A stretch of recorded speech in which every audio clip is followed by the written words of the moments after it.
이것밖에 없는데 국밥 한 그릇 먹을 수 있을까요?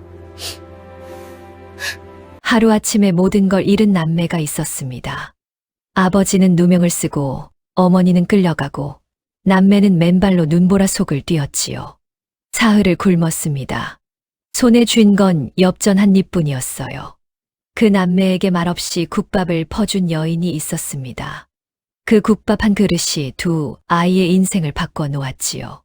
그리고 10여 년 뒤 그 여인에게 상상도 못한 일이 벌어집니다. 오늘 이야기 끝까지 들어보시지요. 사연 시작 전 구독과 좋아요를 눌러주신다면 저에게는 큰 힘이 됩니다.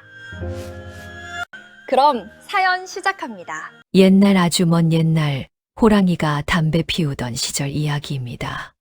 어느 고을에 반듯하기로 소문난 양반댁이 하나 있었지요. 대문 앞 매화나무가 봄이면 하얗게 꽃을 피웠고 마당에는 항상 빨래가 가지런히 널려 있었습니다. 동네 사람들이 그 집 앞을 지나면 괜히 허리를 펴게 되는 그런 집이었어요. 그 댁에 남매가 살고 있었습니다. 누이 은서는 14살, 동생 도윤이는 9살이었지요. 그날 저녁도 여느 날과 다를 것이 없었습니다. 은서가 방 안에서 도윤이에게 글자를 가르치고 있었어요. 도윤이가 붓을 삐뚤빼뚤 놀리며 글씨를 쓰는데 자꾸 삐져나가는 회기 마음에 안 들었는지 볼을 부풀려 입을 내밀고 있었지요. 누나, 이거 왜 이렇게 어려워? 손목에 힘을 빼야 해. 꽉 쥐니까 삐뚤어지는 거야. 은서가 도윤이의 손을 잡아 함께 붓을 움직여 주었습니다. 천천히 또박또박. 글씨가 반듯하게 나오자 도윤이의 눈이 동그래졌지요. 우와, 누나가 잡아주니까 되네. 은서가 피식 웃었습니다. 이 시간이 하루 중 가장 좋았어요. 아궁이에서 밥 짓는 냄새가 솔솔 올라오고 마당 너머로 어머니의 콧노래가 들려오고 서재에서는 아버지의 기침 소리가 가끔씩 새어나오는 그런 평범한 저녁이었지요. 그런데 이 평범한 저녁 뒤에는 남매가 모르는 이야기가 하나 있었지요. 남매의 아버지는 고을 관아에서 곡식 출납을 맡은 관리였습니다. 벼슬이 높진 않았으나 장부의 한 톨의 거짓도 적지 않는 사람이었어요. 그런데 그 위에 고을 좌수라는 어른이 있었지요. 해마다 관아 곡식을 슬쩍슬쩍 빼돌리고 있었습니다. 아버지는 그 장부를 윗관아에 올리려 했어요. 하지만 서찰이 전달되기도 전에 일이 뒤집혔지요. 좌수가 먼저 손을 쓴 겁니다. 관아 곡식을 빼돌린 자가 있사옵니다. 누명이었어요. 아버지는 하루아침에 죄인이 되었습니다. 그날 밤이었습니다. 은서는 잠결에 이상한 소리를 들었어요. 처음에는 꿈인 줄 알았습니다. 멀리서 뭔가 우르르 몰려오는 소리. 거친 발소리가 점점 가까워지더니 대문 쪽에서 쾅 하는 소리가 울렸지요. 은서가 벌떡 일어나 앉았습니다. 옆에서 도윤이도 놀라서 깼어요. 눈을 비비며 누나를 올려다봤지요. 누나, 무슨 소리야? 은서가 대답하기도 전에 방문이 벌컥 열렸습니다. 어머니였어요. 얼굴이 하얗게 질려 있었습니다. 손이 부들부들 떨리고 있었지요. 그 모습을 본 순간 은서의 가슴이 철렁 내려앉았어요. 태어나서 처음 보는 어머니의 표정이었습니다. 일어나라. 지금 당장. 어머니의 목소리가 떨리면서도 단호했어요. 은서와 도윤이를 재빨리 일으켜 겉옷을 껴입혔습니다. 도윤이가 겁에 질려 울음이 나오려는 걸 꾹 참고 있었지요. 엄마, 무슨 일이야? 조용히 해. 소리 내면 안 돼. 어머니가 남매의 손을 잡고 뒷마당으로 나갔습니다. 앞쪽에서는 고함 소리와 무언가 부서지는 소리가 뒤섞여 들려왔어요. 횃불 빛이 담장 너머로 일렁거렸지요. 그림자들이 마당 쪽으로 움직이고 있었습니다. 어머니가 뒷마당 끝, 담장 아래로 남매를 데려갔어요. 거기에 작은 구멍이 있었습니다. 사람 하나 겨우 빠져나갈 만한 틈이었지요. 은서는 이런 게 있는 줄도 몰랐어요. 어머니가 은서의 두 어깨를 꽉 잡았습니다. 손에 힘이 들어가 아플 정도였지요. 어머니의 눈이 젖어 있었습니다. 하지만 울지 않았어요. 은서야, 잘 들어. 이 구멍으로 나가서 무조건 앞으로 뛰어라. 뒤를 돌아보면 안 된다. 엄마는요? 엄마는 괜찮아. 동생을 꼭 잡고 놓지 마라. 무슨 일이 있어도 놓으면 안 된다. 알겠지? 은서가 고개를 끄덕이려는데 도윤이가 어머니의 치맛자락을 움켜쥐었습니다. 엄마, 나도 엄마랑 있을래. 어머니가 도윤이의 손을 떼어내며 이마에 입술을 가져다 댔어요. 한참을 그러고 있었지요. 그리고 남매를 구멍 앞으로 밀었습니다. 가거라. 그 한마디가 전부였어요. 은서가 먼저 구멍을 빠져나갔습니다. 도윤이를 잡아당겨 함께 나왔지요. 담장 밖은 칠 같은 어둠이었어요. 차가운 바람이 얼굴을 후려쳤습니다. 등 뒤에서 소란이 점점 커졌지요. 어머니의 목소리가 들렸습니다. 무언가를 외치는 소리. 은서는 뒤를 돌아보고 싶었어요. 두 다리가 굳어서 한 발짝도 떨어지지 않았습니다. 그때 도윤이가 울먹이며 은서의 손을 잡아당겼어요. 누나, 무서워. 그 한마디에 은서가 정신이 들었습니다. 동생을 꼭 잡고 놓지 마라. 어머니의 말이 귓가에 맴돌았지요. 은서는 이를 악물고 도윤이의 손을 꽉 쥐었습니다. 그리고 어둠 속으로 뛰기 시작했어요. 뒤도 돌아보지 않았습니다. 둘은 달리고 또 달렸지요. 어디로 가는지도 몰랐어요. 그냥 앞으로만 달렸습니다. 발밑에 눈이 쌓여 있었어요.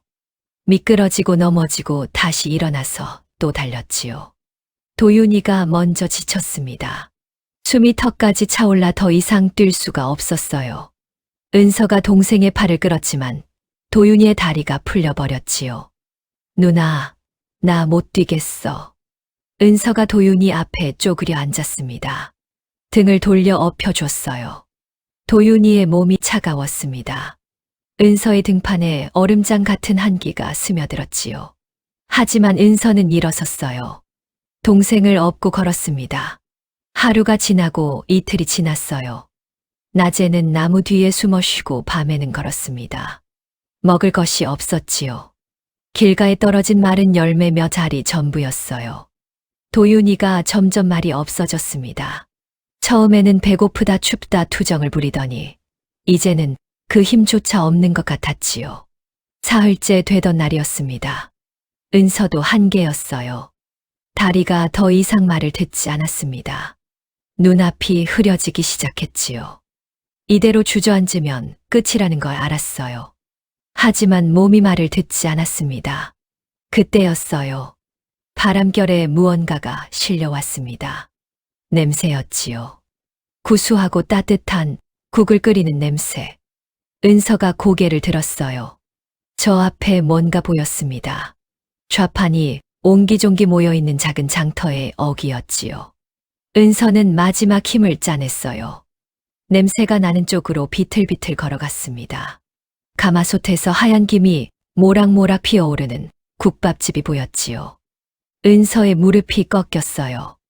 더 이상 서 있을 수가 없었습니다. 등 위에 도윤이를 겨우 내려놓았지요. 도윤이는 눈을 감고 있었어요. 숨은 쉬고 있었지만 볼이 하얗게 질려 있었습니다. 은서가 품속을 더듬었어요. 집에서 나올 때 무의식 중에 쥐고 나온 것이 하나 있었습니다. 어머니의 엽전 한 잎이었지요. 그것밖에 없었어요. 은서가 떨리는 손으로 그 엽전을 내밀며 간신히 입을 열었습니다. 이것밖에 없는데 국밥 한 그릇 먹을 수 있을까요? 그 한마디를 끝으로 은서의 눈앞이 캄캄해졌지요. 하지만 이 순간 가마솥 앞에 서 있던 한 여인의 눈이 남매에게 닿고 있었습니다. 가마솥 앞에 서 있던 여인의 이름은 복녀였습니다. 이 복녀라는 사람이 기구한 팔자였지요.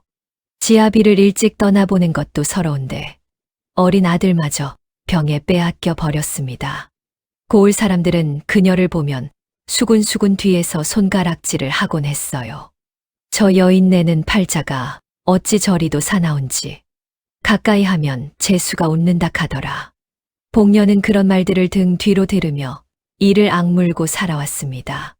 새벽같이 일어나 가마솥에 불을 지피고 나무를 다듬고 국을 끓이는 것이 하루의 전부였지요. 그렇게 하루하루를 버텨온 게 벌써 몇 해째였어요. 장터 구석 자리 낡은 가마솥 하나가 복녀의 세상 전부였습니다. 그런 복녀의 앞에 그날 남매가 쓰러져 온 것이었지요. 복녀의 가슴 속에서 뭔가가 확 치밀어 올랐습니다. 이 아이들의 얼굴 위로 몇 해 전에 떠나보낸 제 아들의 마지막 얼굴이 포개지듯 겹쳐 보였던 거예요. 복녀의 눈가가 뜨거워졌지요. 하지만 울고 있을 때가 아니었습니다. 복녀는 두 아이를 하나씩 안아 올려 가게 안으로 들였어요. 아궁이 가까운 자리에 눕히고 이불을 덮었지요. 그리고 가마솥으로 달려갔습니다. 맑은 윗국물을 나무 숟가락에 떠서 호호 불어식혔어요. 큰 아이의 입술 사이로 조심조심 흘려 넣었습니다. 한 숟갈. 반응이 없었어요. 두 숟갈. 여전히 움직이지 않았지요. 복녀의 손이 떨렸습니다. 세 숟갈째 큰 아이의 목구멍이 꼴깍 움직였어요. 작은 기침이 터져 나왔지요. 복녀가 숨을 크게 내쉬었습니다. 그리고 작은 아이에게도 같은 방법으로 국물을 먹였어요. 잠시 뒤 작은 아이의 볼 위로 아주 옅은 온기가 돌기 시작했습니다. 살아 있었어요. 둘 다 살아 있었습니다. 복녀는 자신도 모르게 두 아이를 끌어안았지요. 뜨거운 눈물이 뺨을 타고 흘러내렸습니다. 가마솥에서 피어오르는 하얀 김이 셋을 포근하게 감싸 안았어요. 얼마나 지났을까요? 큰 아이가 먼저 눈을 떴습니다. 은서였지요. 흐릿한 시야에 낯선 천장이 보였어요. 따뜻했습니다.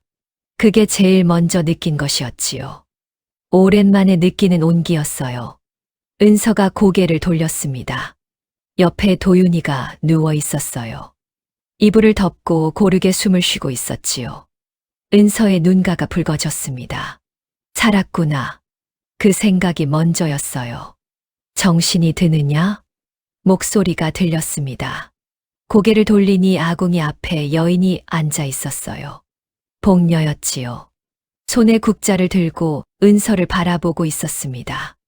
은서가 몸을 일으키려 했어요. 하지만 온몸에 힘이 없어서 팔꿈치만 겨우 짚었지요. 일어나지 마. 아직 기운이 없을 테니. 복녀가 뚝배기에 국밥을 담아왔습니다. 밥을 수북이 퍼넣고 국물을 넉넉히 부었지요. 은서 앞에 내려놓으며 짧게 한마디만 했어요. 먹어. 은서가 뚝배기를 바라봤습니다. 김이 모락모락 피어올랐어요. 구수한 냄새가 코끝을 간지렸지요. 그 순간 은서의 눈에서 눈물이 뚝 떨어졌습니다. 참으려 했는데 참을 수가 없었어요. 사흘을 굶고 동생을 업고 어디가 어딘지도 모르게 뛰어왔는데 누군가 따뜻한 밥을 앞에 내려놓아 준 거예요. 그게 이렇게 눈물이 날 줄은 몰랐습니다. 복녀는 아무 말도 하지 않았어요. 그냥 돌아서서 가마솥 앞으로 갔습니다. 아이가 울고 있을 때 쳐다보면 더 울게 된다는 걸 알고 있었지요. 잠시 뒤 도윤이도 눈을 떴어요. 냄새를 맡았는지 코를 킁킁거리며 일어나 앉았지요. 눈앞에 놓인 뚝배기를 보고 눈이 동그래졌습니다. 복녀가 도윤이 앞에도 한 그릇 내려놓았어요. 도윤이가 숟가락을 들었습니다. 국물을 한 숟갈 떠서 입에 넣었지요. 그리고 멈췄어요.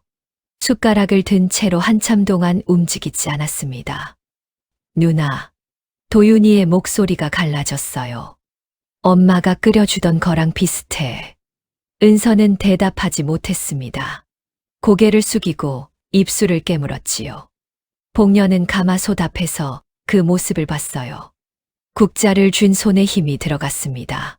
하지만 다가가지 않았어요. 아이들이 먹는 동안은 방해하고 싶지 않았지요. 은서가 숟가락을 들었습니다. 하지만 자기 국밥은 먹지 않았어요. 뚝배기에서 건더기를 건져 도윤이 그릇에 넣었지요. 고기 한 점, 무 한 조각. 자기 몫을 동생에게 주고 있었습니다. 도윤이가 고개를 저었어요. 누나도 먹어. 괜찮아. 너 먼저 먹어. 은서의 손이 떨리고 있었지요. 배가 고프지 않을 리 없었습니다. 사흘을 굶었으니까요. 그래도 동생을 먼저 먹였어요. 복녀는 그 모습을 물끄러미 지켜봤습니다. 그리고 조용히 뚝배기 하나를 더 꺼내 국밥을 담았지요. 은서 앞에 가져다 놓았어요. 이것도 먹어. 남는 거야. 남는 게 아니라는 건 은서도 알았습니다. 하지만 고개를 저을 힘도 없었어요. 은서도 숟가락을 들었지요. 둘이 국밥을 다 비우는데 오래 걸리지 않았습니다. 국물 한 방울, 밥알 하나 남기지 않았어요. 빈 뚝배기 안이 깨끗했지요. 은서가 자리에서 일어나 허리를 깊이 숙였습니다. 도윤이도 따라서 고개를 숙였지요. 감사합니다. 은서의 목소리가 작았지만 또렷했어요. 복녀는 고개만 끄덕이고 빈 그릇을 치웠습니다. 밤이 깊어졌어요. 도윤이가 이불 속에서 곤히 잠이 들었습니다. 은서는 잠이 오지 않았지요. 아궁이 앞에 앉아있는 복녀의 뒷모습을 가만히 바라봤어요. 아이야. 복녀가 먼저 입을 열었습니다. 고개를 돌리지 않은 채였지요. 어디서 온 거냐? 은서가 입술을 달싹였어요. 하지만 말이 나오지 않았습니다. 뭐라고 해야 할지 몰랐지요. 사실을 말하면 위험했어요. 거짓을 말하자니 이 은혜를 갚는 방법이 아닌 것 같았습니다. 복녀가 뒤를 돌아봤어요. 은서의 표정을 보더니 고개를 한번 끄덕였습니다. 말하기 어려우면 안 해도 된다. 그 한마디가 전부였어요. 더 묻지 않았습니다. 복녀는 다시 아궁이 쪽으로 고개를 돌렸지요. 은서는 그 뒷모습을 한참 바라봤습니다. 그렇게 밤이 깊어가고 있었어요. 다음 날 아침이었습니다. 은서가 눈을 떴을 때 복녀는 이미 가마솥 앞에 서 있었어요. 새벽부터 국을 끓이고 있었던 거지요. 장터가 열리기 시작했습니다. 좌판들이 하나둘 들어서고 사람들이 오가기 시작했어요. 은서가 도윤이를 깨워 옷매무새를 여며 주고 있는데 장터 입구 쪽이 술렁거렸습니다. 뭔가 분위기가 달랐어요. 사람들이 고개를 숙이고 길을 비키고 있었지요. 관아 사람 서너시 장터 안으로 들어서고 있었습니다. 은서의 등이 차갑게 얼어붙었어요. 관아 사람들이 좌판 하나하나를 돌아다니며 무언가를 물었지요. 상인들이 고개를 절레절레 흔드는 모습이 보였습니다. 점점 이쪽으로 다가오고 있었어요. 복녀도 그걸 봤습니다. 그리고 은서의 얼굴을 봤지요. 하얗게 질려서 동생을 꽉 끌어안고 있는 모습이었어요. 복녀는 단번에 알아챘습니다. 묻지 않아도 알 수 있었지요. 저 관아 사람들이 찾는 게 이 아이들이라는 것을요. 복녀가 재빨리 몸을 움직였어요. 따라와. 짧은 한마디였습니다. 은서와 도윤이를 데리고 가게 뒤편으로 갔지요. 작은 광이 있었어요. 곡식 자루와 땔감이 쌓여있는 좁은 공간이었습니다. 여기 들어가서 숨어 있어. 숨소리도 내면 안 된다. 은서가 복녀를 올려다봤어요. 눈이 마주쳤습니다. 은서의 눈에는 두려움과 미안함이 뒤섞여 있었지요. 복녀는 아무 말 없이 고개를 한번 끄덕여 주었어요. 괜찮다는 뜻이었습니다. 남매가 광 안으로 들어갔어요. 은서가 도윤이의 입을 손으로 살짝 가렸지요. 도윤이가 눈을 크게 뜨고 누나를 바라봤습니다. 은서가 입에 손가락을 대며 조용히 하라는 신용을 했어요. 도윤이가 고개를 끄덕였지요. 복녀가 광문을 닫고 그 앞에 곡식 자루 몇 개를 쌓아 가렸습니다. 그리고 아무 일 없다는 듯 가마솥 앞으로 돌아갔지요. 잠시 뒤 관아 사람 하나가 국밥집 앞에 나타났어요. 여인네, 혹시 아이 둘을 본 적이 있느냐? 남매인데. 큰 아이가 18살쯤이고 작은 아이가 10살이 안 됐을 게다. 복녀가 국자를 들고 고개를 돌렸습니다. 눈 하나 깜짝하지 않고 대꾸했지요. 보다시피 장사하기도 바쁜 몸이요. 누가 지나가는 걸 일일이 볼 겨를이 있겠소. 관아 사람이 가게 안을 힐끗 둘러봤어요. 가마솥, 나무 탁자 몇 개, 그릇더미. 별 다른 게 없었지요. 수상한 아이를 보거든 즉시 관아에 알려라. 숨겨주는 자는 같은 벌을 받게 될 것이야. 복녀가 고개를 푹 숙여 보였습니다. 예, 알겠사옵니다. 관아 사람이 코를 한번 훌쩍이더니 다음 좌판으로 발길을 옮겼어요. 발소리가 점점 멀어졌지요. 복녀는 국자를 쥔 손에 힘이 풀리는 걸 느꼈습니다. 두 다리가 후들후들 떨렸지요. 하지만 내색하지 않았어요. 가마솥 앞에 선 채로 한참을 숨을 골랐습니다. 관아 사람들이 장터를 완전히 빠져나간 뒤에야 복녀는 광으로 갔어요. 곡식 자루를 치우고 문을 열었지요. 남매가 서로를 꼭 껴안은 채 웅크리고 있었습니다. 은서의 눈가가 젖어 있었어요. 하지만 울지는 않았지요. 꾹 참고 있었습니다. 복녀가 남매를 바라봤어요. 한참을 말없이 서 있었지요. 그리고 돌아서며 한마디를 던졌습니다. 나와서 밥 먹어. 국이 식겠다. 그게 전부였어요. 왜 쫓기는지 무슨 사연인지 아무것도 묻지 않았습니다. 복녀는 그냥 가마솥 앞으로 돌아가 국자를 들었지요. 은서가 동생의 손을 잡고 광에서 나왔어요. 복녀의 뒷모습을 바라봤습니다. 아궁이 불빛에 비친 그 뒷모습이 흔들리지 않고 단단해 보였지요. 은서는 알았습니다. 이 여인이 자기 남매를 지켜줬다는 걸요. 아무런 대가도 없이 아무런 이유도 묻지 않고요. 은서가 복녀의 등을 향해 깊이 허리를 숙였습니다. 도윤이도 따라서 고개를 숙였지요. 복녀는 보지 못했어요. 아니, 보고도 못 본 척했는지도 모릅니다. 가마솥에서 하얀 김이 피어올랐습니다. 장터에 눈이 내리고 있었지요. 하지만 이 작은 국밥집 안만큼은 따뜻했어요. 그런데 복녀는 알고 있었습니다. 이 아이들을 계속 여기 둘 수는 없다는 것을요. 관아 사람들은 한 번으로 끝나지 않을 터였지요. 다시 올 게 분명했습니다. 어떻게 해야 할지 아직 답은 없었어요. 하지만 복녀는 가마솥 앞에 서서 국자를 저었습니다. 일단 오늘은 이 아이들을 따뜻하게 먹여야 했으니까요. 내일 일은 내일 생각하기로 했지요. 그날 이후로 남매는 복녀의 집에 머물게 되었습니다. 집이라고 해봐야 장터 뒤편에 붙어있는 허름한 단칸방이었지요. 국밥집 가게와 이어진 좁은 공간에 아궁이 하나, 솥단지 하나, 이불 두 채가 살림의 전부였어요. 셋이 지내기엔 빠듯했지만 그래도 눈보라를 막아주는 지붕이 있다는 것만으로 남매에게는 충분했습니다. 복녀가 남매에게 정한 규칙은 딱 두 가지였어요. 첫째, 이름을 쓰지 말 것. 둘째, 어디서 왔는지 누가 물어도 대답하지 말 것. 은서와 도윤이는 고개를 끄덕였지요. 복녀는 장터 사람들에게 남매를 먼 친척 집 아이들이라고 둘러댔습니다. 일손이 모자라서 데려온 것이라고요. 장터 사람들은 반신반의했지만 과부의 일에 깊이 참견하려는 사람은 없었어요.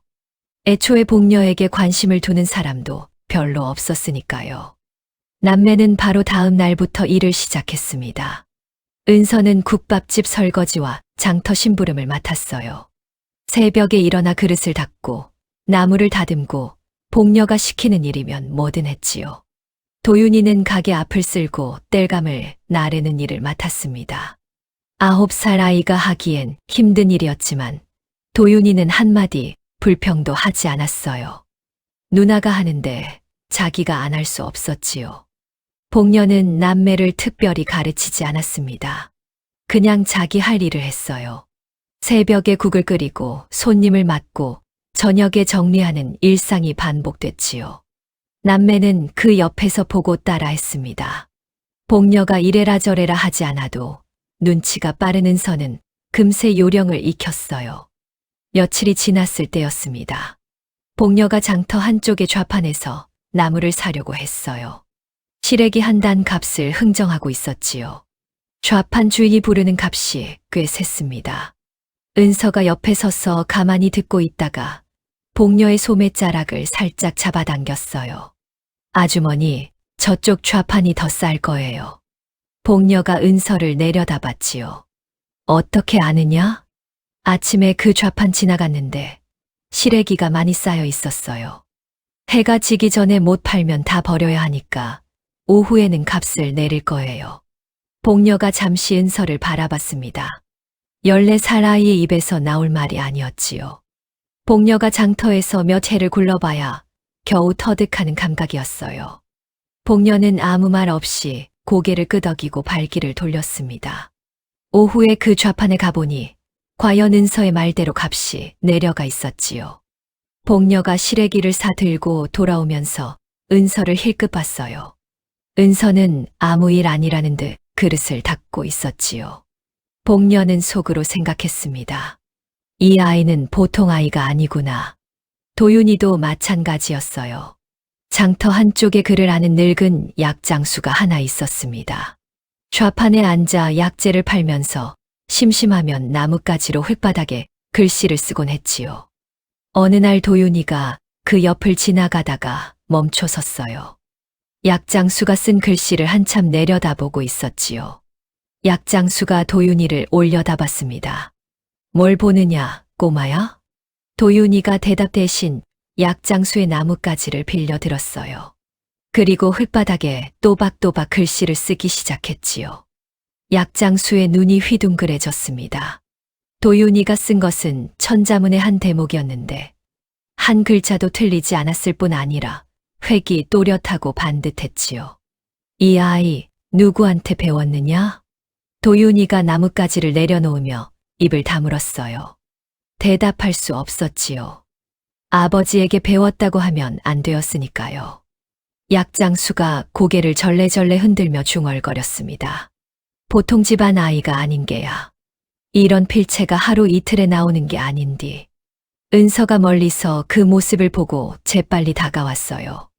도윤이의 손을 잡고 슬쩍 자리를 피했지요. 약장수에게 허리를 꾸벅 숙이며 말했습니다. 어르신, 동생이 흉내만 낸 거예요. 시골에서 서당 잠깐 다닌 게 전부예요. 약장수가 고개를 갸우뚱했지만 은서가 도윤이를 데리고 후다닥 사라지는 바람에 더 묻지 못했지요. 돌아오는 길에 은서가 도윤이에게 나지막이 말했어요. 글씨 쓰는 거 사람들 앞에서 하면 안 돼. 알겠지? 도윤이가 고개를 푹 숙였습니다. 미안해, 누나. 미안할 건 없어. 조심해야 해서 그래. 은서의 목소리는 부드러웠지만 가슴속은 불안했지요. 눈에 띄면 안 되었습니다. 조용히 들키지 않게 숨어 살아야 했어요. 그렇게 조심조심 하루하루를 보내고 있던 어느 날이었습니다. 장터에 익숙하지 않은 사내가 나타났지요. 이름은 막쇠. 덩치가 크고 목소리가 우렁찬 사내였습니다. 고을에서 가장 힘이 센 조좌수라는 양반의 하수인이었지요. 장터 상인들은 막쇠의 얼굴만 봐도 표정이 어두워졌어요. 막쇠가 좌판을 하나하나 돌아다니며 자릿세를 걷기 시작했습니다. 돌아다니는 모양새가 거칠었지요. 좌판 앞에 떡 버티고 서서 손을 내밀었어요. 상인들이 고개를 숙이고 돈을 내밀었습니다. 얼마를 내든 막쇠는 인상을 찌푸렸지요. 이게 다냐? 투덜거리며 다음 좌판으로 넘어가는 시기였어요. 감히 대꾸하는 사람은 없었습니다. 복녀의 차례가 왔지요. 막쇠가 국밥집 앞에 떡 버티고 섰습니다. 복녀가 준비해 둔 돈을 내밀었어요. 막쇠가 받아들고 세어보더니 턱을 치켜들었지요. 다음 달부터 2배다. 복녀의 손이 미세하게 떨렸습니다. 하지만 고개를 숙인 채 대꾸하지 않았어요. 알아들었느냐? 예. 복녀의 대답은 그 한마디뿐이었지요. 막쇠가 코웃음을 치며 돌아섰습니다. 은서가 가게 안에서 그 모습을 지켜보고 있었어요. 주먹을 꽉 쥐고 있었지요. 손톱이 손바닥에 파고들 만큼 세게 쥐고 있었습니다. 하지만 아무 말도 하지 못했어요. 할 수 있는 게 없었습니다. 막쇠가 돌아가려다 걸음을 멈췄지요. 국밥집 안에서 그릇을 닦고 있는 은서와 마당을 쓸고 있는 도윤이가 눈에 들어온 거예요. 막수의 눈이 가늘어졌습니다. 저 애들 전에 없던 것들 아니냐? 어디서 굴러 들어온 거냐? 복녀가 재빨리 대답했어요. 친척 집 아이들이요. 일손이 모자라 데려온 거요. 친척. 내년한테 친척이 있었어. 막쇠가 비웃듯 말했지만 그 이상 파고들지는 않았지요. 걷어야 할 자릿세가 남아 있었으니까요. 다른 좌판 쪽으로 어슬렁어슬렁 걸어갔습니다. 하지만 막쇠가 남매를 힐끗거리며 지나가는 그 눈길이 복녀의 등줄기를 서늘하게 훑고 지나갔어요. 막쇠가 장터를 완전히 빠져나간 뒤 복녀는 가마솥 앞에 한참을 서 있었습니다. 국자를 쥔 손에 힘이 들어갔다 풀렸다를 반복했지요. 그날 밤이었어요. 도윤이가 먼저 잠이 들었습니다. 은서가 이불을 여며주고 있는데 복녀가 아궁이 앞에서 나지막이 불렀어요. 이리 와 앉아봐라. 은서가 복녀 맞은편에 가서 앉았습니다. 아궁이 불빛이 두 사람의 얼굴을 오랜 빛으로 물들이고 있었지요. 복녀가 한참을 불만 바라보다가 천천히 입을 열었어요. 너희를 계속 여기 둘 수 없을지도 모른다. 은서의 가슴이 철렁 내려앉았습니다. 하지만 놀라지 않았어요. 예감하고 있었지요. 막수의 눈길, 관아 사람들의 수색, 약장수의 의심. 이 작은 장터에서 오래 숨어 있을 수 없다는 건 은서도 알고 있었습니다. 오늘 그 사내가 너희를 봤어. 지금은 넘어갔지만 다음에는 모른다. 복녀의 목소리는 차분했지만 무거웠지요. 은서가 입술을 깨물었습니다. 한참을 말없이 앉아 있다가 간신히 입을 열었어요. 아주머니, 저희 때문에 힘드시면 그런 소리 하려고 부른 거 아니야. 복녀가 단호하게 끊었지요. 은서가 입을 다물었습니다. 복녀가 아궁이의 불씨를 부직갱이로 콕콕 찔러 살리며 말을 이었어요. 방법을 찾아야 한다는 뜻이야. 내보내겠다는 말이 아니고. 은서가 복녀를 바라봤습니다. 아궁이 불빛에 비친 복녀의 옆모습이 단단해 보였지요. 이 여인은 남매를 버리려는 게 아니었어요. 지키려고 하는 거였습니다. 은서의 눈가가 뜨거워졌지요. 하지만 울지 않았습니다. 고개를 숙이고 작게 말했어요. 감사합니다, 아주머니. 복녀는 대답 대신 아궁이에 나뭇가지를 하나 더 넣었어요. 불꽃이 탁 하고 튀었지요. 두 사람 사이에 긴 침묵이 흘렀습니다. 밖에서 바람 소리가 들렸어요. 겨울이 아직 끝나지 않았지요. 복녀는 그 바람 소리를 들으며 생각했습니다. 방법을 찾아야 했어요. 이 아이들이 들키기 전에, 막쇠가 다시 오기 전에 무언가 손을 써야 했지요. 답은 아직 없었습니다. 하지만 복녀는 포기할 생각이 없었어요. 아궁이 불이 천천히 타들어가고 있었습니다. 복녀는 며칠을 골똘히 생각했습니다. 가마솥 앞에 서서 국을 저으면서도, 그릇을 닦으면서도, 밤에 아궁이 불을 바라보면서도 머릿속은 온통 한 가지 생각뿐이었지요. 이 아이들을 어떻게 해야 하는가? 막수의 눈길이 자꾸 떠올랐어요. 남매를 훑어보던 그 가느다란 눈. 한 번은 넘어갔지만 두 번은 모른다는 걸 복녀는 알고 있었습니다. 그리고 도윤이의 글재주도 걱정이었지요. 약장수 앞에서 천자문을 써내려간 그날 이후로 장터 여기저기에서 국밥집에 글 잘 쓰는 꼬마가 있다더라 하는 소문이 슬슬 돌기 시작했거든요. 소문은 다리가 빠른 법이었습니다. 엉뚱한 귀에 들어가기 전에 손을 써야 했어요. 복녀가 찾아간 사람은 장터의 그 늙은 약장수였습니다. 이 약장수가 비록 좌판에서 약재나 파는 볼품없는 행색이었지만 젊은 시절에는 여러 고을을 떠돌며 꽤 넓은 세상을 본 사람이었지요. 아는 얼굴도 많고 귀도 밝았어요. 복녀가 약장수의 좌판 앞에 앉았습니다. 한참을 뜸을 들이다가 조심스레 입을 열었지요. 어르신, 한 가지 여쭐 게 있어요. 뭔데 그러느냐? 혹시 먼 고을에 아이들을 가르치는 분을 아시오? 믿을 만한 분으로요. 약장수가 복녀를 물끄러미 바라봤습니다. 복녀의 눈빛을 한참 읽더니 수염을 쓸어내리며 고개를 끄덕였지요. 이 고을에서 한참을 가야 하는 깊은 산골에 훈장 한 분이 계시지. 세상과 담을 쌓고 사는 분인데 학문이 깊고 입이 무거운 양반이야. 아이를 맡기려거든 그분만 한 사람이 없을 게다. 복녀가 고개를 숙였습니다. 고맙습니다, 어르신. 약장수가 한마디를 보탰어요. 그 꼬마, 재주가 아깝다. 이 장터 바닥에 묻어둘 아이가 아니야. 복녀는 대답 없이 자리에서 일어났지요. 그날 밤부터 복녀는 돈을 세기 시작했습니다. 살림 밑에 꽁꽁 숨겨둔 엽전 꾸러미를 꺼냈어요. 하나하나 세어봤지요. 많지 않았습니다. 국밥 팔아서 자릿세 내고 재료감 내고 나면 남는 게 거의 없었으니까요. 그래도 복녀는 조금씩 모아둔 게 있었어요. 자기 입에 들어갈 밥을 줄여가며 한 입, 두 입 밖에 온 돈이었지요. 복녀가 엽전을 다 센 뒤 한참을 들여다봤습니다. 훈장에게 아이를 맡기려면 학비가 필요했어요. 이 돈이면 넉넉하지는 않아도 겨우 될 것 같았지요. 하지만 이 돈을 내면 복녀에게 남는 게 없었습니다. 다음 달 자릿세도 빠듯한 판이었지요.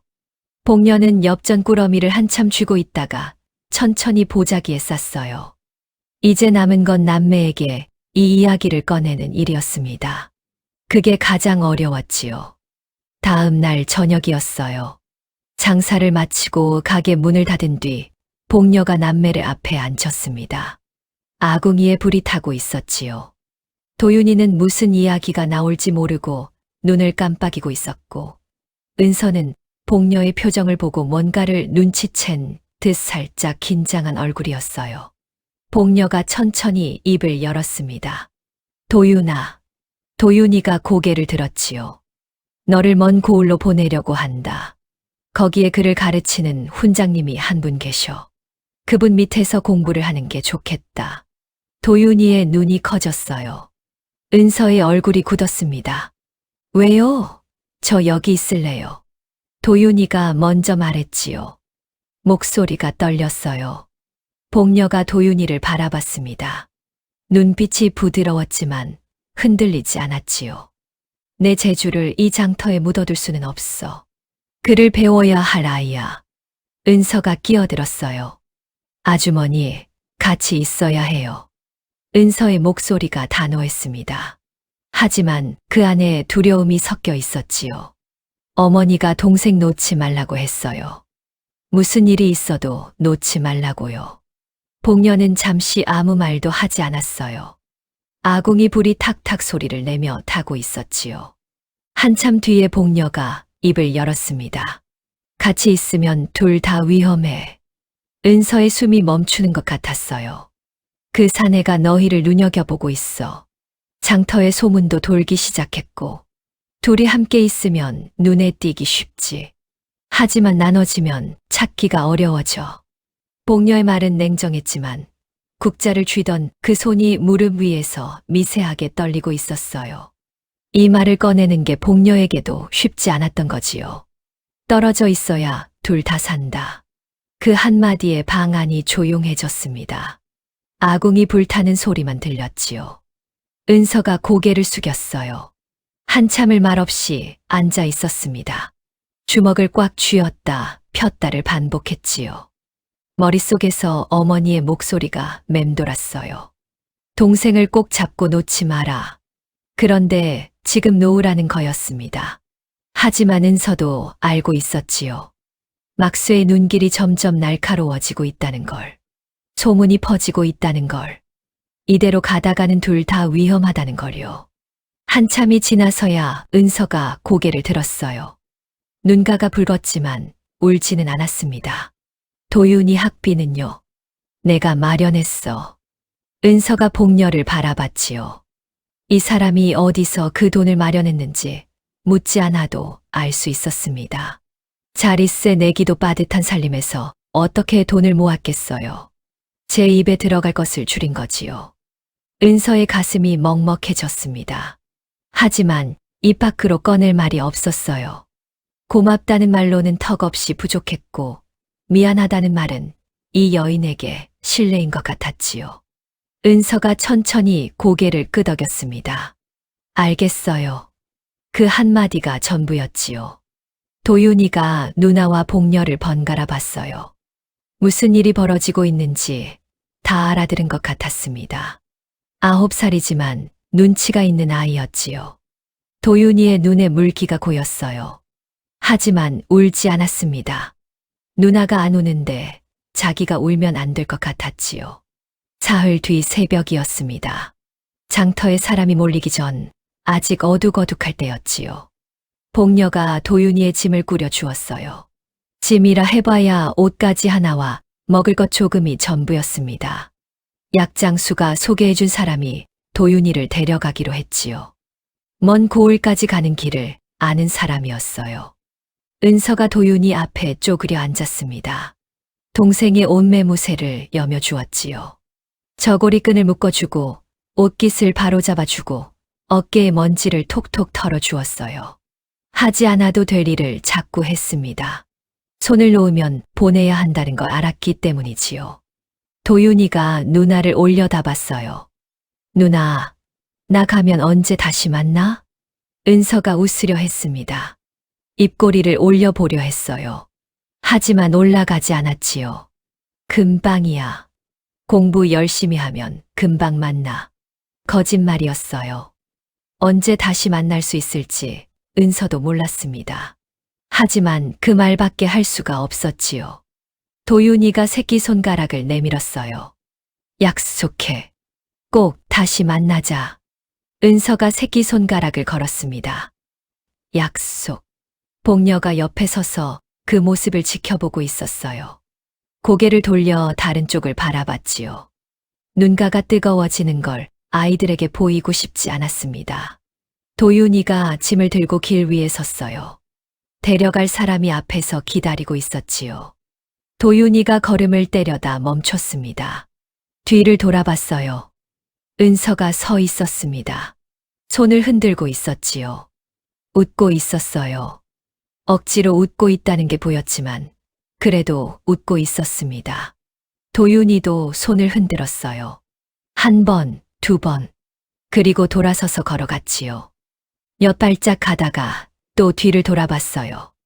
은서가 여전히 서 있었습니다. 손을 흔들고 있었지요. 도윤이의 모습이 점점 작아졌어요. 장터 어귀를 지나고 길모퉁이를 돌고 그리고 보이지 않게 되었지요. 은서는 도윤이가 완전히 사라질 때까지 그 자리에 서 있었습니다. 손을 든 채로요. 동생이 안 보이게 된 뒤에도 한참을 내리지 못했지요. 그리고 천천히 손을 내렸어요. 다리에서 힘이 빠졌습니다. 그 자리에 주저앉았지요. 두 손으로 얼굴을 감쌌어요. 어깨가 들썩였습니다. 소리 없이 울고 있었지요. 복녀가 다가왔어요. 은서 옆에 가만히 앉았습니다. 아무 말도 하지 않았지요. 그냥 옆에 있어 줬어요. 한참이 지났습니다. 장터의 사람들이 하나둘 나오기 시작했지요. 좌판을 펼치는 소리, 물건 부딪히는 소리가 들려왔어요. 하루가 시작되고 있었습니다. 은서가 눈물을 닦았어요. 손등으로 볼을 문지르고 코를 훌쩍였지요. 그리고 천천히 일어났습니다. 복녀를 바라봤어요. 눈이 빨갛게 부어 있었지만 눈빛은 흔들리지 않았습니다. 아주머니, 일 가르쳐 주세요. 저도 벌어야 해요. 복녀가 은서를 바라봤지요. 한참을 들여다봤습니다. 그리고 고개를 끄덕였어요. 가마솥 앞으로 와. 복녀가 먼저 일어나 가게 쪽으로 걸어갔습니다. 은서가 뒤따랐지요. 가마솥에서 하얀 김이 피어오르고 있었어요. 장터의 하루가 또 시작되고 있었습니다. 남매가 헤어지고 첫 해가 지났습니다. 은서는 국밥집에서 눈코 뜰 새 없이 일했지요. 새벽에 불 지피고 국 끓이고, 낮에는 장터 심부름, 저녁에는 설거지. 복녀가 시키지 않은 일까지 스스로 찾아서 했어요. 가만히 있으면 동생 생각이 났거든요. 손이 멈추면 머리가 바빠지는 게 싫었습니다. 그런데 은서에게는 복녀도 모르는 습관이 하나 있었어요. 장터를 돌아다닐 때마다 좌판마다 물건값을 눈에 담아두는 거였지요. 어느 날 복녀가 시래기를 사러 가려는데 은서가 말했습니다. 아주머니, 오늘 말고 내일 사세요. 저쪽 좌판에 시래기가 잔뜩 쌓여 있는데 손님이 없었어요. 내일이면 값을 내릴 거예요. 복녀가 반신반의하며 다음 날 가봤더니 정말 두 푼이 빠져 있었지요. 복녀의 눈이 커졌습니다. 네, 년이 눈깔이 좀 있구먼. 그날 이후로 복녀는 재료를 살 때 은서에게 한 번 물어보게 되었어요. 은서가 틀린 적이 거의 없었거든요. 은서의 감각은 국밥 재료에서 멈추지 않았습니다. 어느 고을에서 뭐가 남아돌고 어디에서 뭐가 모자란지가 보이기 시작한 거지요. 물건은 남는 데서 모자란 대로 흘러가고 그 사이에 돈이 생긴다는 걸 은서는 장터 바닥에서 몸으로 배웠어요. 16이 되던 해 은서가 복녀에게 말했습니다. 아주머니, 시래기를 이웃 고을에 가져가면 여기보다 비싸게 팔 수 있어요. 거기서 약재를 사오면 이쪽에서 남는 게 있고요. 한번 해보고 싶어요. 미처는 제가 품팔아 모은 게 조금 있어요. 복녀가 코웃음을 쳤지요. 하지만 말리지는 않았습니다. 은서의 첫 장사는 시래기 한 짐이었어요. 등에 지고 하루를 걸어 이웃 고을에 팔고 거기서 약재를 사서 돌아왔지요. 남은 돈은 얼마 안 됐습니다. 하지만 남기는 했어요. 한 짐이 두 짐이 되고 시래기가 나물과 곡식으로 늘었지요. 은서가 18이 되었을 때 장터에서 은서를 모르는 상인이 없었습니다. 거래하는 상인이 넷, 다섯으로 늘었고 이 사람들이 은서를 중심으로 자연스럽게 묶였지요. 은서가 물건 흐름을 읽고 거래를 짜면 나머지가 움직이는 구조였어요. 작은 상단 비슷한 것이 만들어진 겁니다. 복녀가 가마솥 앞에서 그 모습을 지켜봤지요.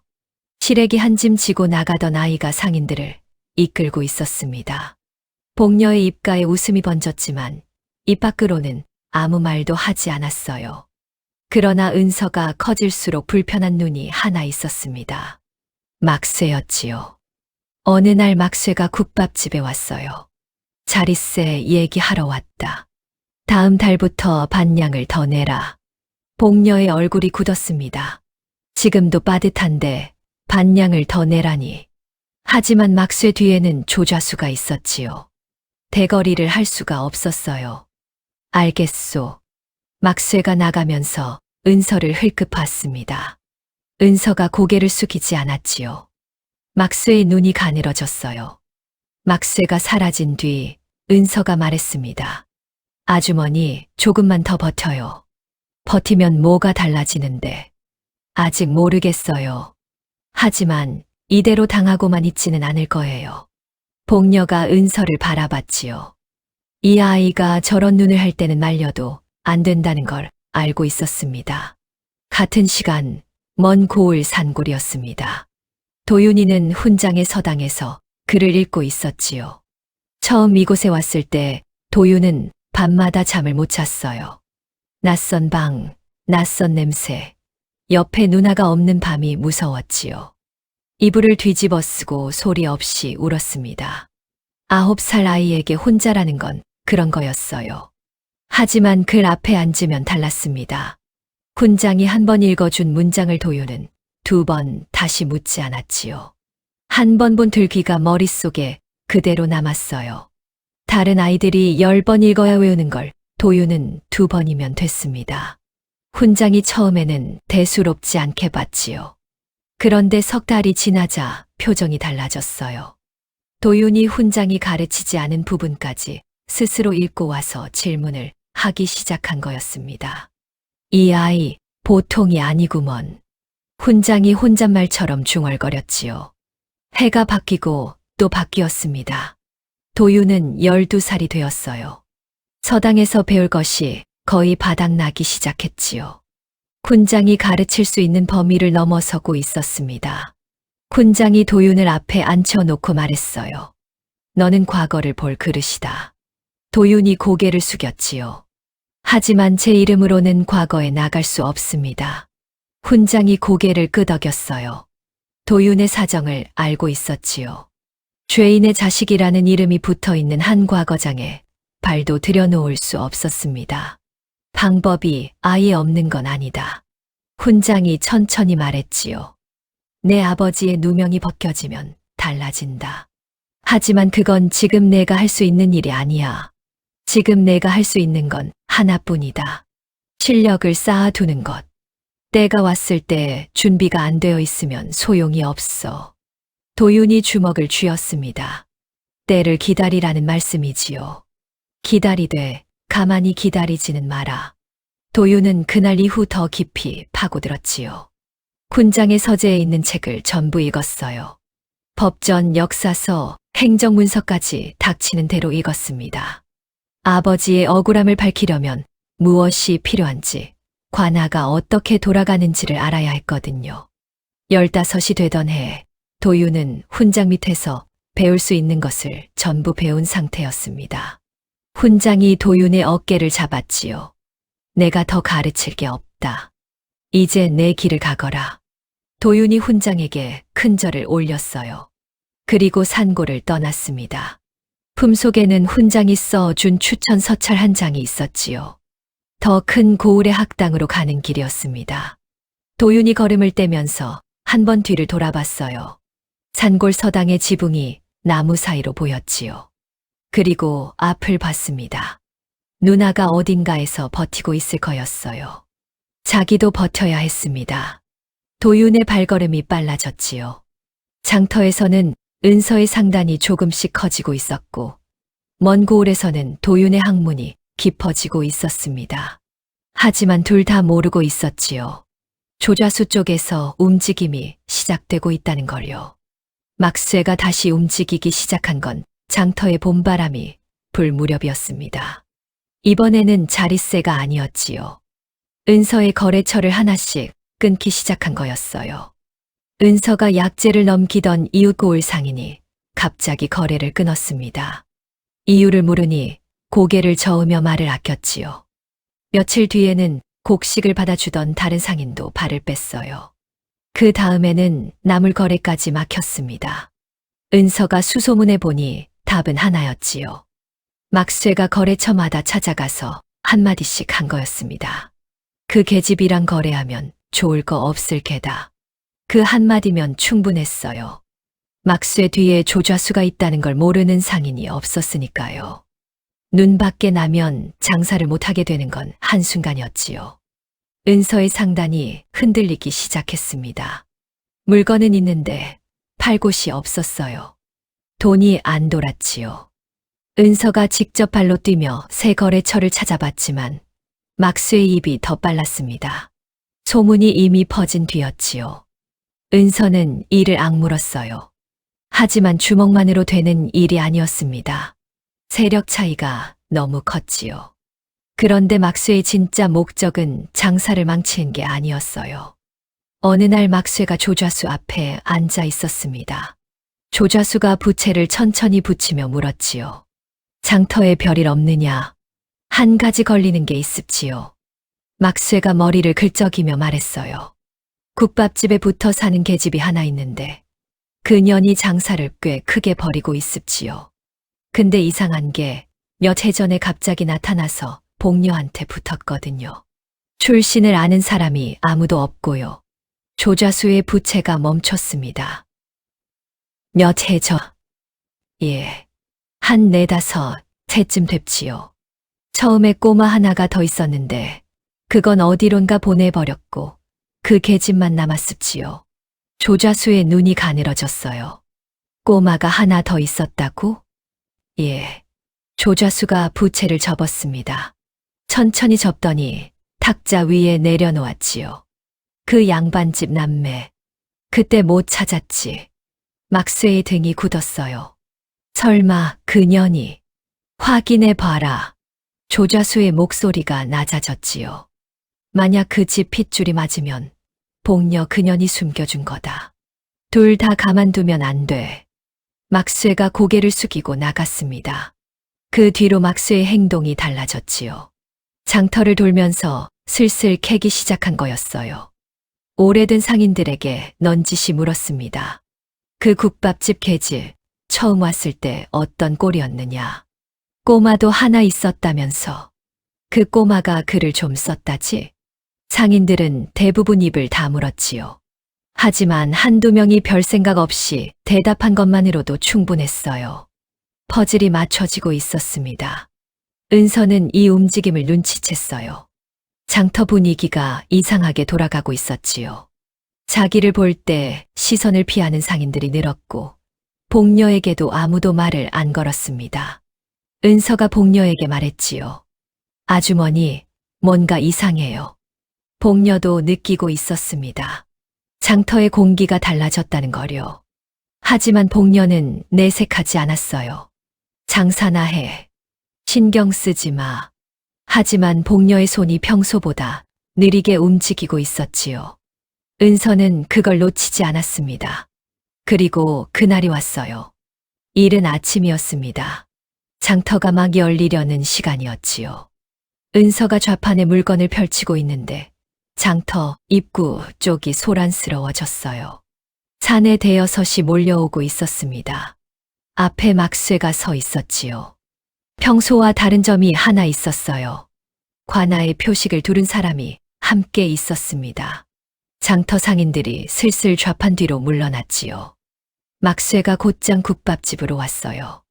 복녀가 가마솥 앞에 서 있었습니다. 막쇠를 보고도 움직이지 않았지요. 복녀, 좋은 아침이구먼. 막쇠가 웃으며 말했어요. 그 웃음이 싸늘했지요. 내년이 죄인의 자식을 숨겨 키웠다는 소문이 있더구나. 복녀의 표정이 변하지 않았습니다. 무슨 소리요? 나는 국밥이나 팔찌 누구를 숨긴 적이 없소. 막쇠가 고개를 갸웃했지요. 그래, 그 계집은 뭐냐? 친척이라고 했었지. 어디 친척이냐? 성이 뭐냐? 고향이 어디냐? 복녀가 대답하기 전에 막쇠가 손짓을 했습니다. 사내들이 국밥집 안으로 들이닥쳤지요. 좌판을 뒤엎었어요. 그릇이 바닥에 쏟아져 깨졌습니다. 가마솥 옆에 쌓아둔 나무가 흩어졌지요. 사내 하나가 가마솥을 밀어 넘기려 했어요. 복녀가 가마솥 앞을 막아섰습니다. 이게 무슨 짓이오? 비켜. 이 솥이 내 밥줄이오.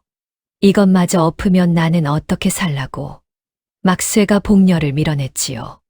복녀가 비틀거렸지만 다시 앞을 막았어요. 사내가 다시 밀었습니다. 복녀가 바닥에 넘어졌지요. 그래도 일어나서 다시 솥 앞에 섰어요. 막쇠가 짜증이 난 듯 혀를 찼습니다. 인연이 끝까지. 결국 가마솥이 옆으로 쓰러졌지요. 뜨거운 국물이 바닥에 쏟아졌어요. 하얀 김이 확 피어올랐습니다. 장터 사람들이 멀찍이 서서 바라보고 있었지만 나서는 사람은 아무도 없었지요. 막쇠가 복녀의 팔을 잡았어요. 죄인의 자식을 숨긴 죄 관아에서 따져봐야겠다. 복녀가 끌려가기 시작했습니다. 복녀의 얼굴은 차분했지요. 발버둥을 치지도 소리를 지르지도 않았어요. 은서가 뛰어왔습니다. 은서가 소리쳤지요. 아주머니. 복녀가 은서를 봤어요. 눈이 마주쳤습니다. 복녀의 입이 살짝 움직였지요. 소리는 나지 않았어요. 하지만 은서는 읽을 수 있었습니다. 가라. 은서의 발이 멈췄어요. 온몸이 굳었습니다. 가슴 속에서 뭔가가 터질 것 같았지요. 뛰어가서 막고 싶었어요. 하지만 지금 나서면 자기 정체가 확인되는 거였습니다. 그러면 복녀가 진짜 죄인이 되는 거지요. 은서의 손톱이 손바닥에 파고들었어요. 복녀가 끌려가는 모습이 장터 모퉁이를 돌아 사라졌습니다. 은서는 그 자리에 서 있었지요. 한참을요. 장터는 엉망이 되어 있었습니다. 깨진 그릇, 쏟아진 국물, 넘어진 가마솥. 국밥집이라 부르기도 어려운 꼴이었지요. 몇 해를 함께한 자리가 한순간에 부서진 거였어요. 장터 상인들이 하나둘 자기 좌판으로 돌아갔습니다. 아무도 은서에게 말을 걸지 않았지요. 눈을 마주치는 사람도 없었어요. 은서는 넘어진 가마솥 앞에 쪼그려 앉았습니다. 솥 안에 국물 찌꺼기가 조금 남아 있었지요. 아직 미지근한 온기가 느껴졌어요.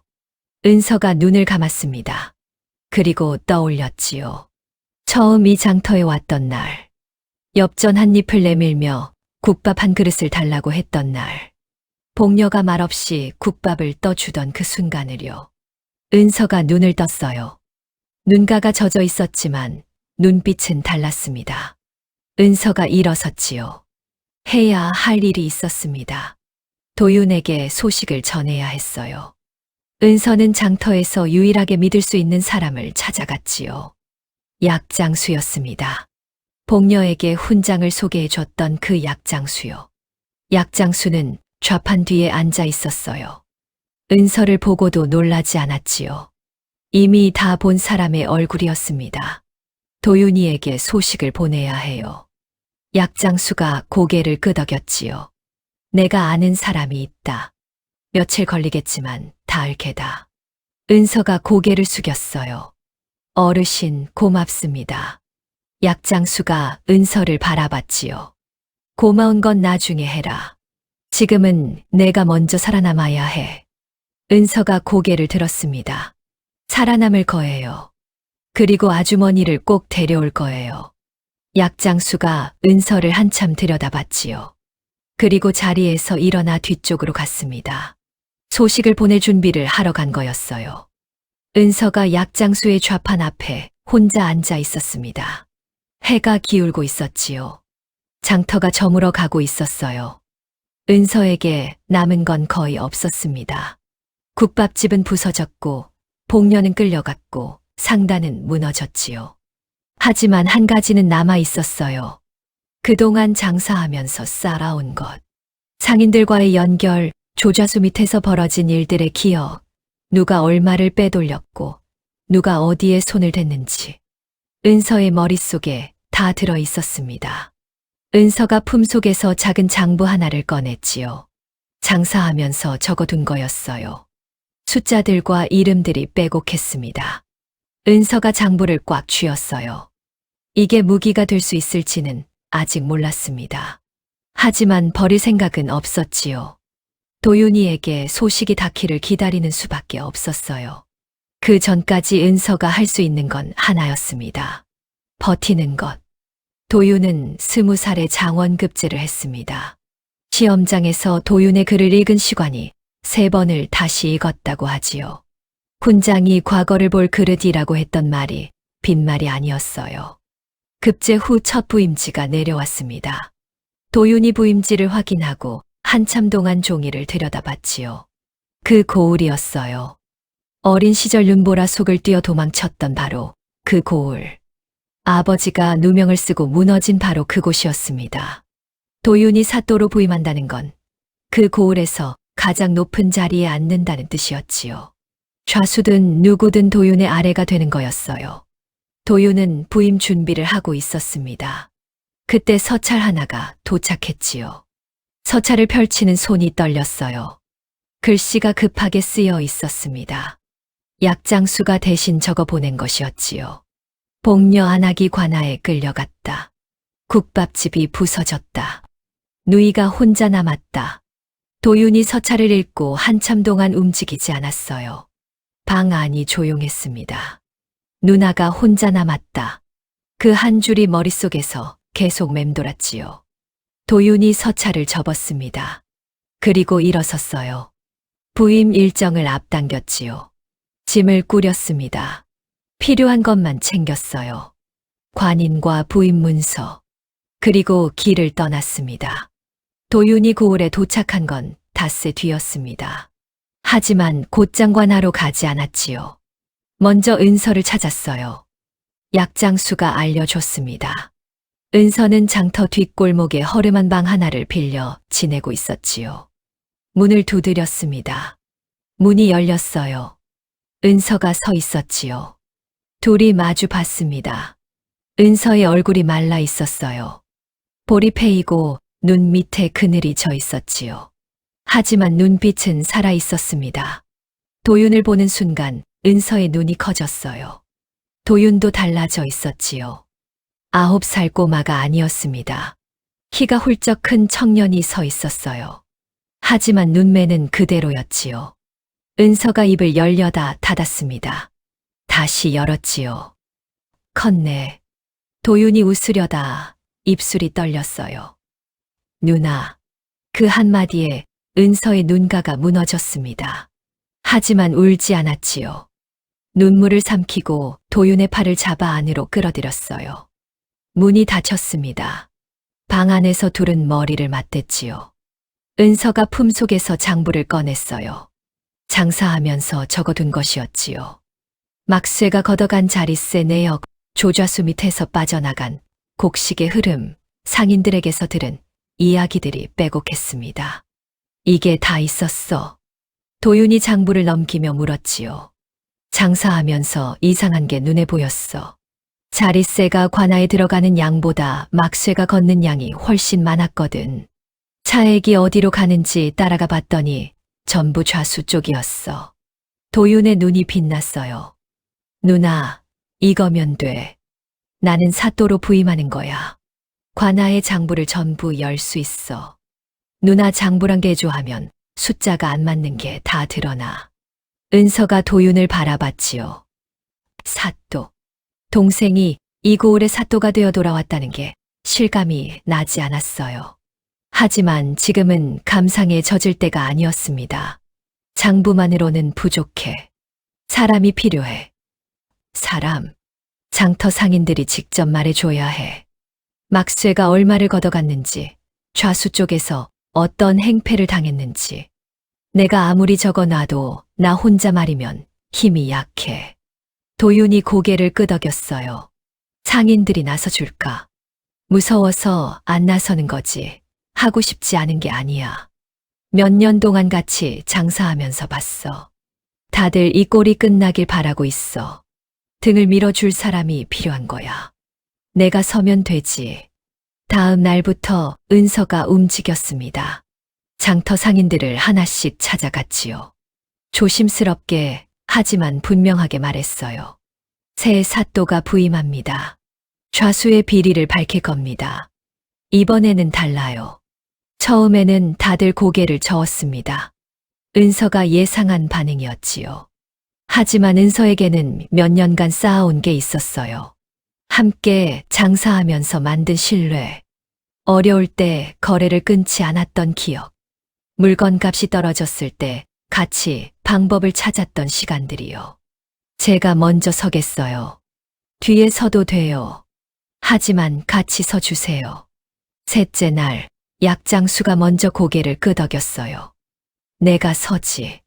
약장수가 서자 포목장수가 따라섰지요. 그 다음 곡식장수.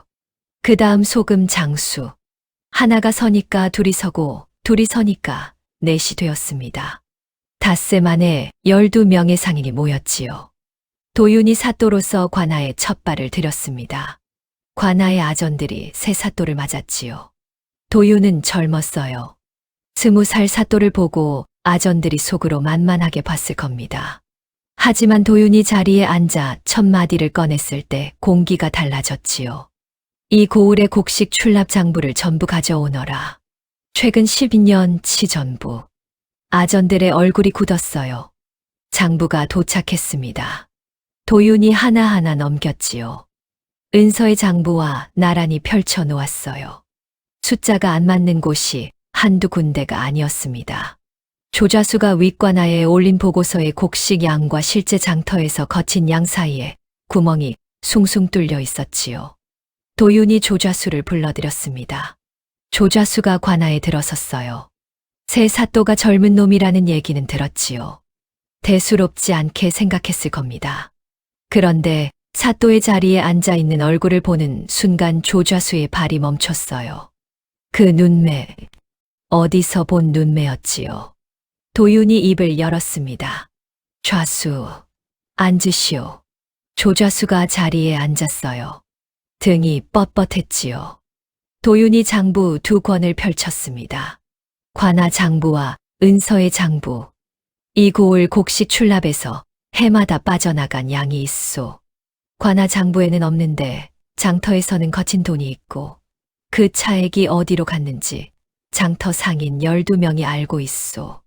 조좌수의 얼굴이 하얗게 변했지요. 그리고 한 가지 더. 도윤의 목소리가 낮아졌어요. 몇 해 전 이 비리를 고발하려다 누명을 쓴 관리가 있었소. 그 사람이 내 아버지요. 관아 안이 조용해졌습니다. 아전들이 숨을 죽였지요.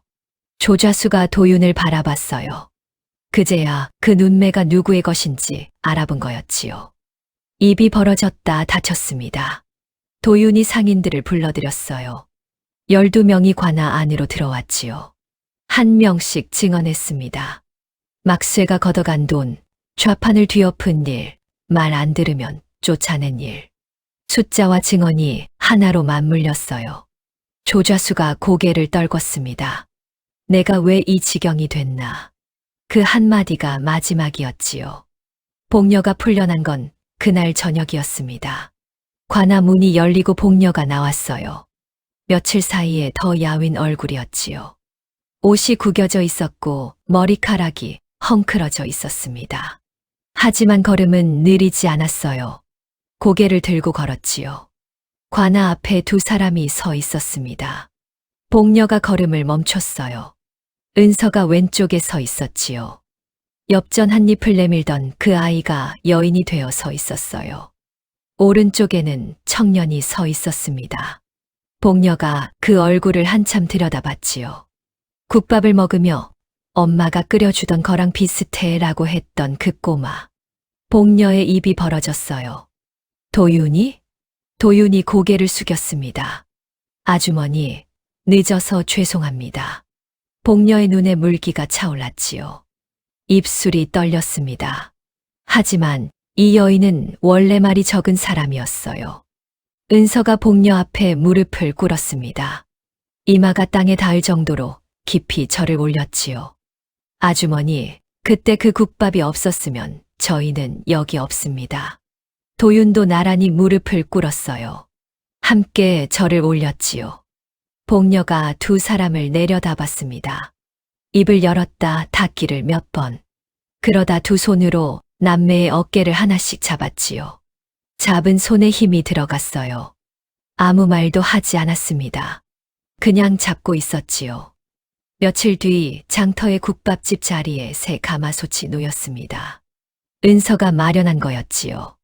가마솥은 전보다 컸어요. 번들번들 윤이 났습니다. 복녀가 새 가마솥 앞에 섰어요.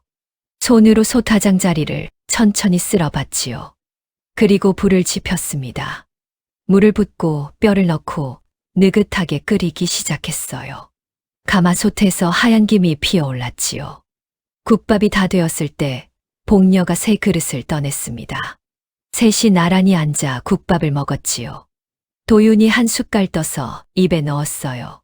천천히 삼켰습니다. 그리고 멈췄지요. 아주머니, 왜? 맛이 옛날 그대로예요. 복녀가 국물을 한 숟갈 떴어요. 호호 불어서 입에 넣었지요. 그럼 국밥이 뭐 별거냐. 정성 들이면 다 그 맛이야. 은서가 국밥을 먹으며 웃었습니다. 오랜만에 보는 웃음이었지요. 가마솥에서 김이 모락모락 피어올랐어요. 장터에 구수한 냄새가 퍼졌습니다. 지나가던 사람들이 코를 킁킁거리며 고개를 돌렸지요. 국밥 한 그릇의 정이 복녀를 다시 일으켜 세웠습니다. 그날 이후 남매는 복녀를 어머니로 모시고 평생 은혜를 갚으며 효도했다고 합니다. 오늘 이야기도 재미있게 들으셨나요? 사실 이 이야기는 전에 내려오는 고전 야담을 제가 현대적으로 직접 다시 써 내려간 창작물이었거든요. 조상들의 지혜를 더 흥미롭게 전해드리고 싶어서 대본부터 영상 제작까지 모든 과정을 제 손으로 직접 진행했죠. 앞으로도 문화적 가치와 재미를 담은 독창적인 이야기들로 찾아뵙겠습니다.